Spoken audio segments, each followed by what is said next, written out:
नमस्कार मेरे प्यारे भाइयों बहनों बच्चों। यह वीडियो हम लोग सोने की सीता के बारे में बना रहे हैं। एक तो आप सीता को जानते ही हैं, जो कि हमेशा रामचंद्र जी की साथ रहती है, लेकिन यह हम दूसरी सीता के बारे में बात कर रहे हैं, जो कि सोने की सीता थी। और उन्होंने अश्वमेध करते समय सीता को बनाया था, सोने की सीता को अपने पास बैठाकर तब यज्ञ पूर्ण किया था। क्योंकि जो असली सीता थी वे तो उस समय वनवास में थी, जंगल में थी, वाल्मीकि मुनि के संरक्षण में रहती थी और उनके 2 पुत्र थे, उनके साथ रहती थी। तो जब श्री रामचंद्र जी अश्वमेध यज्ञ करने लगे तो इस बात की चर्चा हुई कि बिना सीता के कोई यज्ञ कैसे संपन्न हो सकता है, बिना अर्धांगिनी के। तब उन्होंने सोने की सीता बनाई और उसको बैठाकर अपने यज्ञ को पूर्ण किया। तब सीता वाल्मीकि के यहाँ थी तो उन्हें बड़ा चिंता हुई कि कहीं उन्होंने दूसरी शादी नहीं ना कर ली। उन्होंने यह अपने मन की व्यथा वाल्मीकि जी से कही कि क्या रामचंद्र जी ने दूसरा विवाह कर लिया।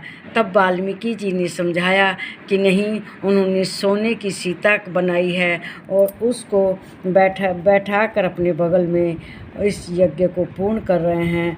तब लव और कुश भी अयोध्या आए थे और उन्होंने देखा था सोने की सीता को, तो जाकर अपनी माता असली सीता को बताया था कि माँ, उन्होंने दूसरी शादी नहीं की, बल्कि सोने की सीता को बैठाकर अपने बगल में यज्ञ को संपन्न कर रहे हैं।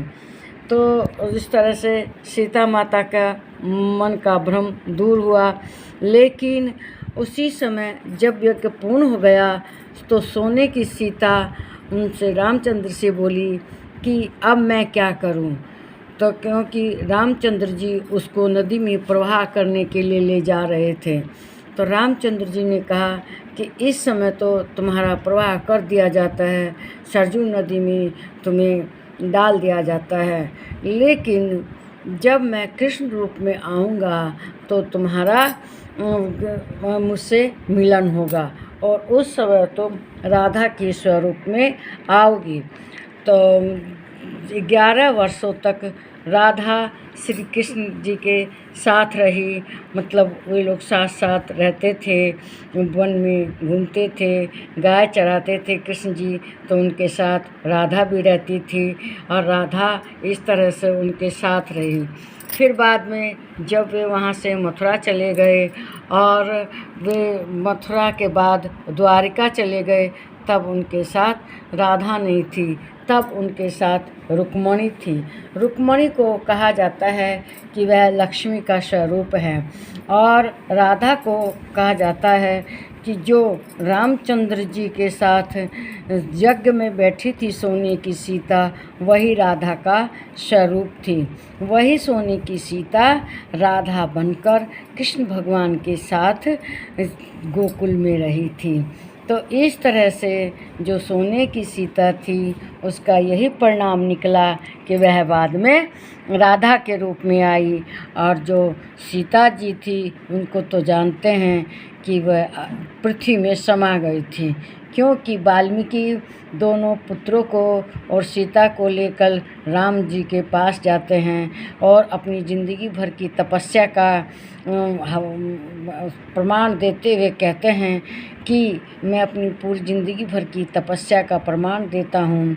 सीता सती हैं, धर्म पर चलने वाली हैं, इसीलिए मैंने इनको अपने आश्रम में रखा था। अब आपके बच्चे बड़े हो गए हैं, इनको स्वीकार कीजिए और सीता को स्वीकार कीजिए।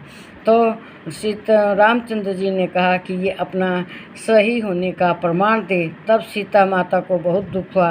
उन्होंने कहा कि अगर मैं सही हूँ तो हे धरती माता, फटो और मुझे अपनी गोद में संभालो। धरती माता फट गई, सीता माता को अपनी गोद में संभाल लिया। रामचंद्र जी बहुत दुखी हुए। उन्होंने लव कुश को सीने से लगाया और उन्हें अपने पास रखा, लेकिन सीता जी धरती में चली गई। तो इसलिए सोने की सीता कौन थी? तो वह बाद में राधा बनी जब कृष्ण अवतार में भगवान आए। इस वीडियो को लाइक कीजिए, शेयर कीजिए, इस पर कमेंट कीजिए, मेरे चैनल को सब्सक्राइब कीजिए। नमस्कार मेरे प्यारे भाइयों, बहनों और बच्चों।